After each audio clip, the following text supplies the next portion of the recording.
She thought he was just another backpacker, passing through town until the day the billionaire revealed who she really was to him.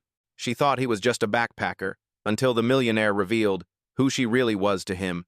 Welcome to Billionaire Stories Real. If you enjoy deeply emotional stories of redemption and true love, please subscribe and hit the bell. Now, let us dive into the untold story that changed everything. Let us go back to our main character. Rain drifted down the curved glass of the Pacific Bay Resort, soft and steady, like the heartbeat of the night. Behind the marble front desk stood Lena Carter, her uniform crisp but her eyes tired. It was her third double shift this week, and the last guest had just checked out. She rubbed her wrist, glancing at the clock. Muy mot. Bon muy bay PM. The lobby doors slid open with a hiss. A man walked in, rain-soaked, a worn canvas backpack slung over his shoulder. His dark hair clung to his forehead, his jeans splattered with dust from the road. He looked like every other broke traveler who wandered in after hours. "Good evening," she greeted automatically. "Do you have a reservation?" He shook his head, his voice low and calm. "No, but I need a room for the week. I can pay up front." Lena hesitated. Resort policy was strict: no walk-ins after 11. She glanced at the laminated sheet taped behind the counter, then at the stranger's tired eyes. He looked decent, kind even. She sighed softly. "Fine. Standard room, no ocean view. It is the only one available." "That will do," he said, offering a faint smile that did not quite reach his eyes. She handed him the key card, her tone still professional. "Name, please." He paused, then said, "Noah Reed." As he signed the check-in form, she noticed his handwriting elegant, deliberate, nothing like the scrawl of a weary traveler. But she dismissed it. People can surprise you. When Noah lifted his head, their eyes met for the first time. For a fleeting second, Lena felt something stir, an odd mix of curiosity and warmth she could not explain. Then she blinked, looked away, and tucked the paper under the counter. "You will find extra towels in the closet," she murmured. "Breakfast starts at 7. Do you work every night?" His tone was soft, almost personal. Lena gave a small laugh, dry but polite. "Only when rent is due." He nodded as if he understood that answer far too well. Then he picked up his bag and disappeared down the quiet hallway. When the elevator doors closed, Lena exhaled, her shoulders relaxing. Just another guest, nothing more. But as she wiped the counter clean, she noticed something: the room number he had been assigned. Suite ba chamlea ba. That was one of the penthouse-level rooms usually locked for renovations. She frowned, double-checked the booking screen, and froze. The system had accepted his name without an entry. "Strange," she whispered, tapping the screen again. The file was blank. No record, no payment. Outside, thunder rumbled across the ocean, shaking the glass. She turned to the window and caught a glimpse of Noah through the reflection, standing on the balcony, looking out into the rain. He was not checking in like a tired traveler. He was watching the resort, studying it. Lena brushed off the thought. Maybe he was just lost. Maybe he was just another dreamer trying to rest his head for a night. She had no idea that the man with the backpack was the billionaire owner of Pacific Bay Resort, returning in disguise to test the people who ran his empire, and that her small act of leniency tonight would change both of their lives forever. For now, the night was still. The rain fell harder, and behind the glow of the reception desk, a new chapter quietly began. The next morning, sunlight spilled across the marble floor of the Pacific Bay Resort. Lena arrived early, her coffee still steaming in her hand. The front desk looked exactly as she had left it: polished, empty, and quietly waiting. But something in the air felt different. Her manager, Mrs. Donnelly, stood near the counter, flipping through the night logs. "Carter," she said without looking up, "you checked in a walk-in guest last night, after hours." Lena froze.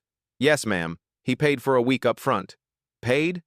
The woman lifted a sharp eyebrow. "There is no payment record. Noah Reed, right? You should have followed protocol." Before Lena could explain, Mrs. Donnelly waved her hand dismissively. "Just make sure he checks out by noon. We do not host strays." Lena nodded, biting her tongue. "Yes, ma'am."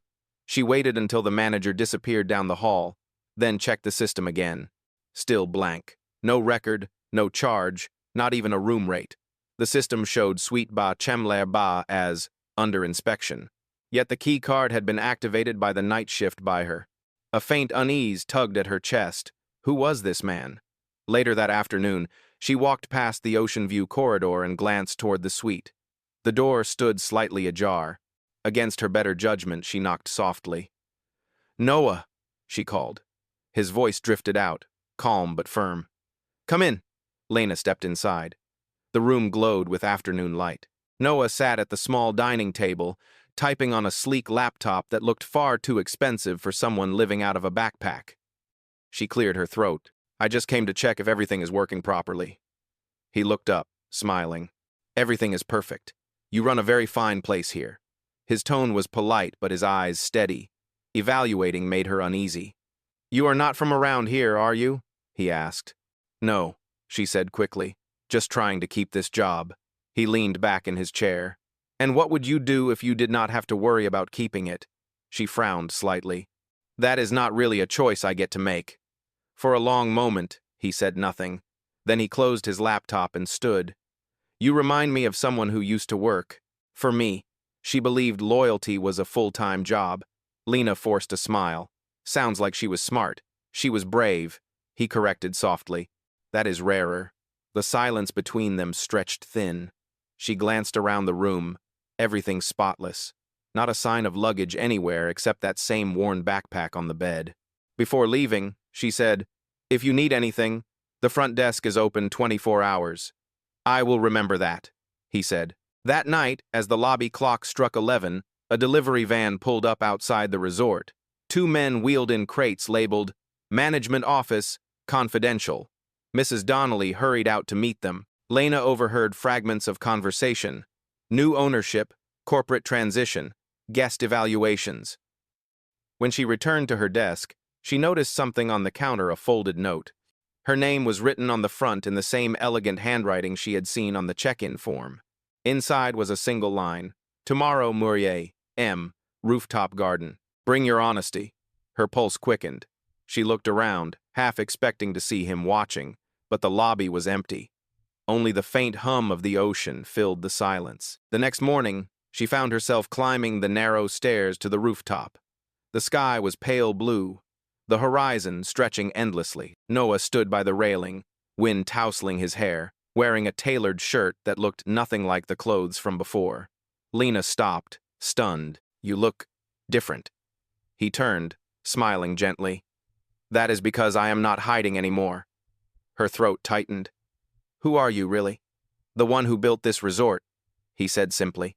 "Noah Reed, founder, investor, and the man who just watched his staff work harder than they should for less than they deserve." Lena's breath caught. Every word struck like a quiet thunderclap. He stepped closer.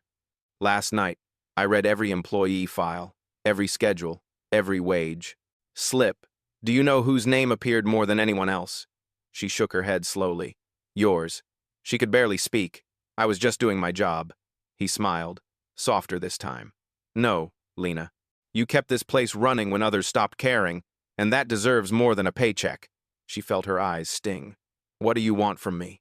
His answer came low, deliberate. "I want you to sign something, another kind of contract." Her heart stumbled. "What kind of contract?" His gaze did not waver. "A partnership. You help me rebuild this resort from the inside. In return, I will make sure you never have to fight alone again." The ocean roared below, and somewhere inside her, a wall began to crack. She did not know it yet, but this was the moment everything started to change. Lena could not sleep that night. The waves outside her apartment kept colliding against the shore like they carried questions she was too afraid to ask. A partnership? What did he really mean by that? By sunrise, she was back at the resort, her name tag pinned neatly on her uniform. She tried to act normal, but the memory of Noah's words replayed in her head. Every smile, every guest, every room key she handed out, it all felt suddenly heavier, as if the ground had shifted under her feet. Around noon, the intercom crackled. "Miss Carter, please come to the executive office." Her heart jumped. That office had been locked for years, ever since the old management stopped caring about the place. She smoothed her hair and stepped inside. Noah was there, standing behind the large glass desk that overlooked the ocean. Sunlight cut across the room, glinting off a silver pen and a single contract on the table. "Good morning," he said, his tone calm but firm. "I hope you got some rest." "Not much," she admitted. "You mentioned a contract." He nodded, sliding the papers toward her. "This is a 6-month internal partnership. You will assist me in restructuring Pacific Bay. It includes salary, housing, and decision rights on staff welfare." Lena blinked at the paper. "This cannot be real." "It is," he replied. "I do not make offers I do not intend to keep." Her hands trembled as she read. The numbers, the terms, everything looked legitimate. It was a dream, but dreams never came with fine print like this. She swallowed hard. "Why me?" He met her eyes. "Because you did not treat me like a millionaire when I walked in with a backpack. You treated me like a person. That is the kind of judgment I need beside me." The words hit deeper than she expected.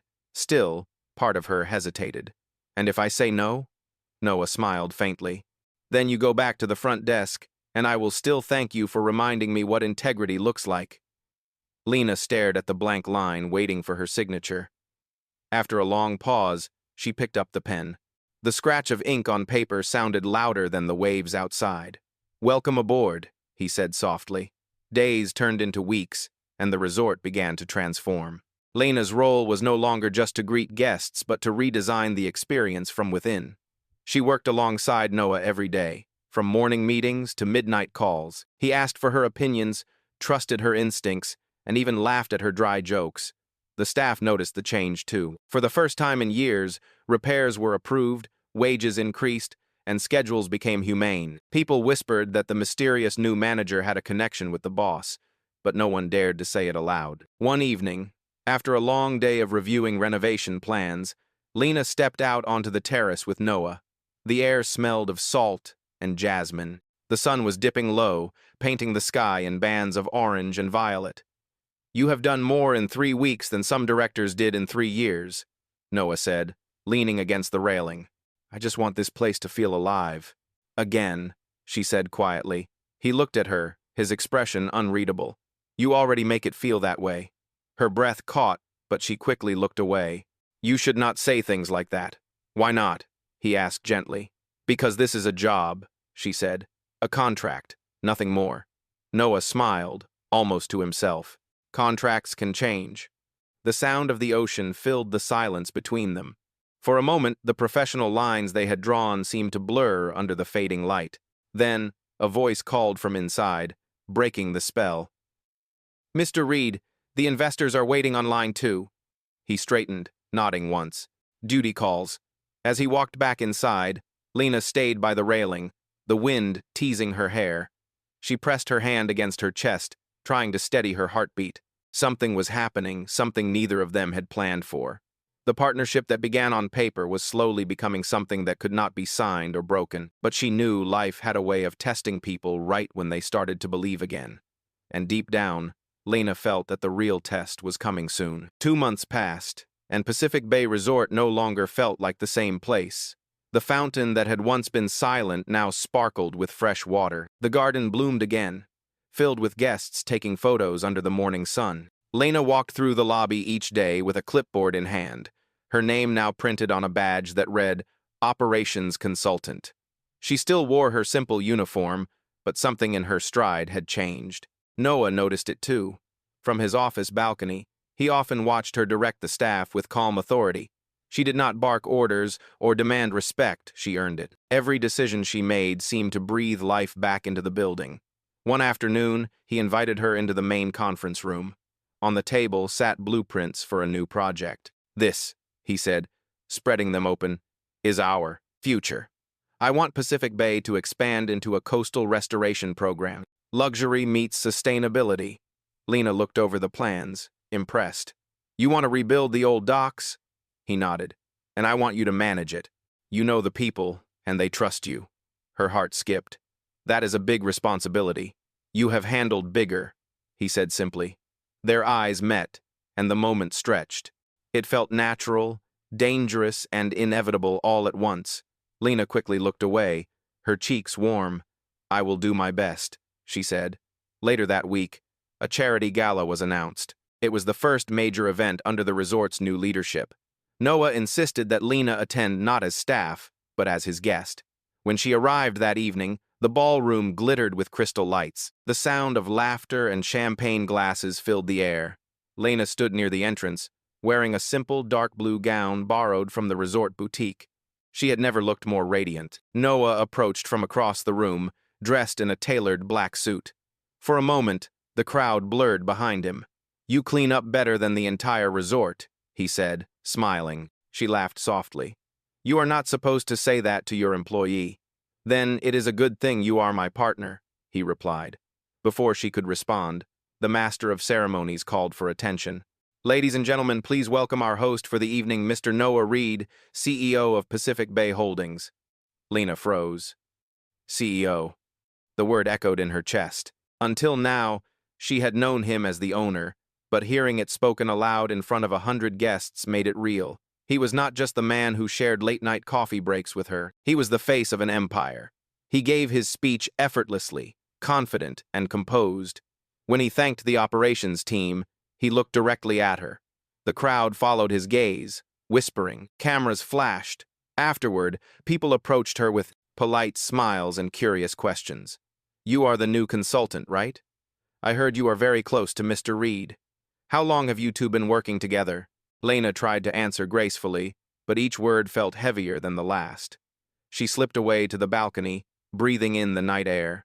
The ocean shimmered below, calm and endless. A moment later, Noah joined her. "You disappeared," he said softly. "I needed air," she replied. "It is a lot." He nodded, leaning on the railing beside her. "You did well tonight. I did not do anything." "Yes, you did," he said. "You reminded everyone why this place matters." She turned to face him. "You do not understand, Noah. These people look at me and wonder what I am doing next to you.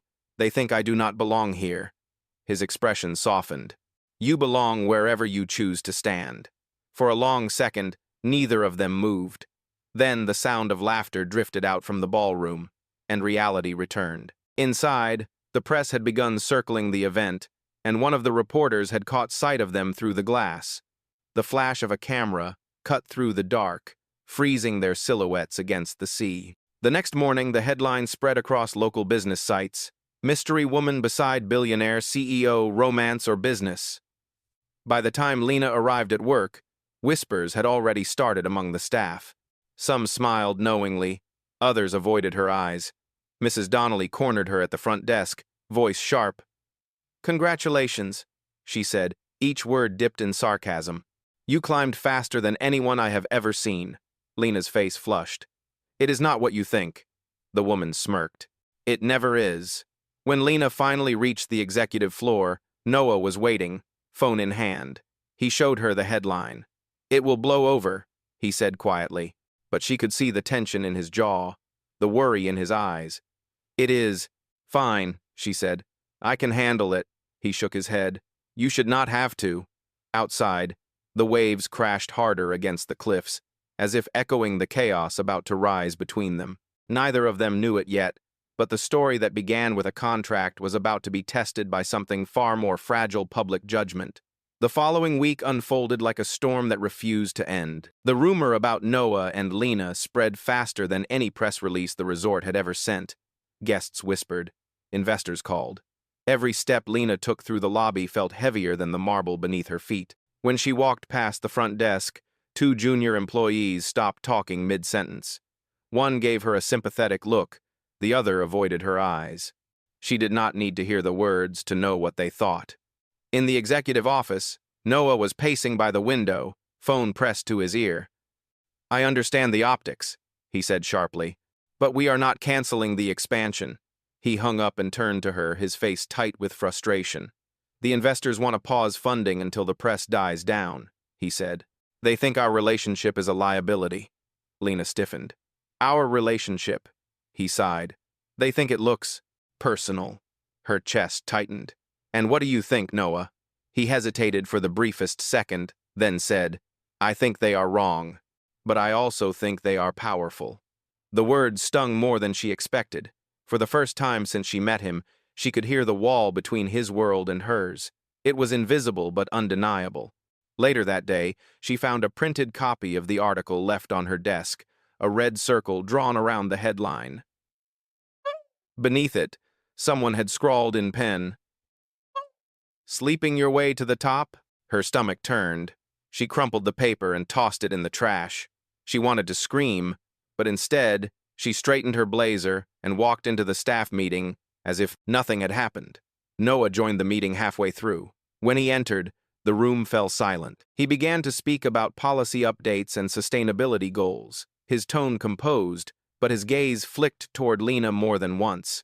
Afterward, he asked her to stay behind. When the others left, the room felt too quiet. "You should take some time off," he said. "I do not want time off," she replied. "That will only make them think they were right." "I am trying to protect you," he said.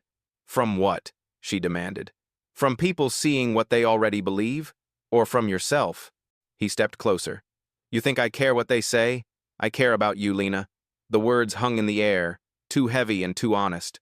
She looked away, her throat tight. "This was supposed to be business, Noah. You promised this would stay professional." "I promised not to lie," he said softly. "And I am not." She shook her head. "If you care about me, then do not ruin me." He froze. "What are you saying?" "End this partnership," she whispered. "Before it destroys everything you built." Noah's expression shifted from disbelief to quiet hurt. "Is that what you really want?" "It is what makes sense." He studied her for a moment, then nodded slowly. "If that is what you want, I will respect it." By the next morning, her desk was cleared. Her employee access had been revoked. She left her ID card on the counter and walked out through the same glass doors she had entered as a receptionist months ago. The staff pretended not to watch, but she could feel their eyes following her. That evening, as she packed the last of her things into a cardboard box, her phone buzzed. It was a message from Noah. "For what it is worth, I never saw you as less." She stared at the screen for a long time before typing back. And that was the problem. Weeks passed. The ocean that once framed her mornings now felt like a reminder of what she had left behind. She found work at a small local inn, a few towns away, quieter, simpler, far removed from headlines and luxury. She tried to move on, but some nights, she caught herself listening for the sound of his voice in the wind. Back at Pacific Bay, Noah buried himself in work. The resort flourished again, but his gaze lingered on the empty desk across from his office, the one where she used to sit. He had told himself it was for her protection, that ending the partnership had been the right call. But each time he saw her name in the old reports or passed the rooftop garden where it all began, the truth whispered louder than pride. He missed her, and deep down, he knew the story between them was far from over. Autumn rolled into the coast like a quiet visitor. The air grew cooler, the waves heavier, and the nights longer. At the small inn where Lena now worked, the sound of the sea reached her window every morning before dawn. She had learned to start her day without looking back. Still, sometimes when she handed keys to new guests, she remembered how Noah used to do the same, firm, calm, certain. It was strange how absence could echo louder than presence. One rainy afternoon, she was arranging flowers in the lobby when a familiar voice spoke behind her. "You still prefer lilies over roses." She froze, the scissors slipping from her fingers. She turned, and there he was, Noah Reed. No tailored suit this time, no entourage, just a simple gray coat and eyes that looked tired but sincere. "What are you doing here?" she asked, her voice caught between anger and disbelief. "I needed to see you," he said quietly, "and I thought maybe you could hear me out." She crossed her arms. "I am working, Mr. Reed. Whatever this is, it is not the time." He gave a faint smile. "Then tell me when it is." Lena sighed, glancing toward the front door. "We close at 7. He nodded once. "I will wait." And he did. Through the rain and the fading light, Noah sat in the corner of the lobby, silent, hands folded, as if waiting for a flight that never came. When she finally turned the sign to "closed," she found him still there. "Talk," she said simply. He stood, careful not to step too close. "After you left, I thought keeping my distance would protect you, but it only made everything worse. The investors backed down, but the resort feels hollow without you." "That is not my problem anymore," she said, though her voice softened at the edges. "I know," he replied. But you should know this. The article that destroyed your reputation was planted by someone inside. Mrs. Donnelly sent it to the press. She was afraid I would promote you above her. Lena stared at him, stunned. You have proof? He nodded. I have everything, and I already let her go. She looked away, struggling to breathe evenly. You could have told me earlier. I wanted to, he said, his tone breaking slightly. But I thought you would never believe me. You were right about one thing, though. I did not just care about the work. I cared about you. Silence settled between them, broken only by the rain tapping against the glass. You think an apology can undo what happened? She whispered. No, he said. But maybe the truth can. He reached into his coat pocket and placed an envelope on the counter. Inside was a letter of reinstatement, her position at Pacific Bay, reinstated with full authority, plus a share in the new restoration project. This is your project, he said. The one you dreamed about. The board approved it under your name. Lena looked at the paper, then at him. You did this for me? He shook his head. No, I did it because you earned it. But I hope you will come back to finish what you started. For the first time in months, she let herself meet his eyes fully. The same eyes that once made her feel. Small now looked at her with something else, respect, maybe even love. I do not know if I can trust you again, she said quietly. He nodded, accepting the words. Then do not trust me yet. Trust the work. Let us rebuild it together. Her heart ached at the sincerity in his voice. She wanted to say no, to protect herself. But the truth was, she missed what they had built together. The sense of purpose. The belief that something real could grow from something fake. She exhaled slowly. I will think about it. Noah smiled faintly, as if that single sentence was the hope he had been waiting for. That is all I ask. As he turned to leave, Lena glanced once more at the letter, her name printed in bold at the top. For the first time since she had walked away, she felt a flicker of belonging again. Outside, the rain eased into a soft drizzle, and the ocean seemed to breathe in relief. Somewhere in the distance, a new beginning waited, quiet, patient, and real. The deepest secrets are about to change everything. Subscribe now to catch the dramatic twist that is coming in the next chapter. 2 weeks later, Lena stood once again in the grand lobby of Pacific Bay Resort. The marble floors gleamed. The scent of fresh jasmine filled the air, and for a moment, it felt as if time had folded back to the day everything began. Only this time, she was not behind the front desk. She was leading the morning briefing. Noah had kept his word. Her name was officially listed as project director for the Coastal Restoration Initiative, and the staff now looked at her not with gossip, but with genuine respect. Yet under that pride, a quiet tension lingered because trust, once broken, never returned easily.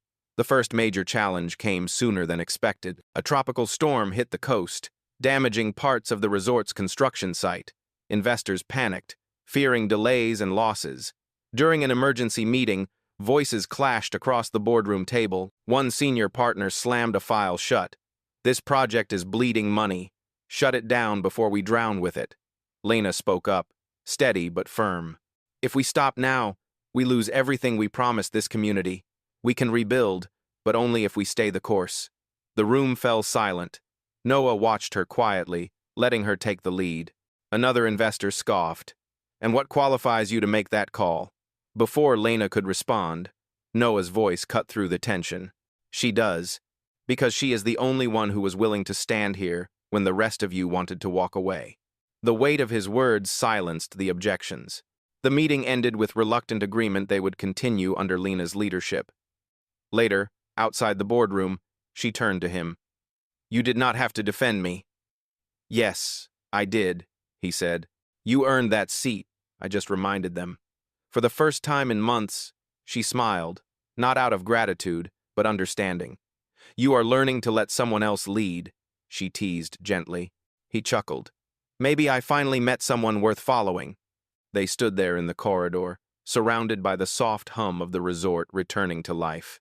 It was not romance yet, not the kind that sweeps people off their feet, but something deeper, steadier. A rebuilding of two people who had lost faith, not only in each other, but in the idea that love could survive pride. That night, as the storm cleared, Lena walked along the beach, where the construction lights flickered in the distance.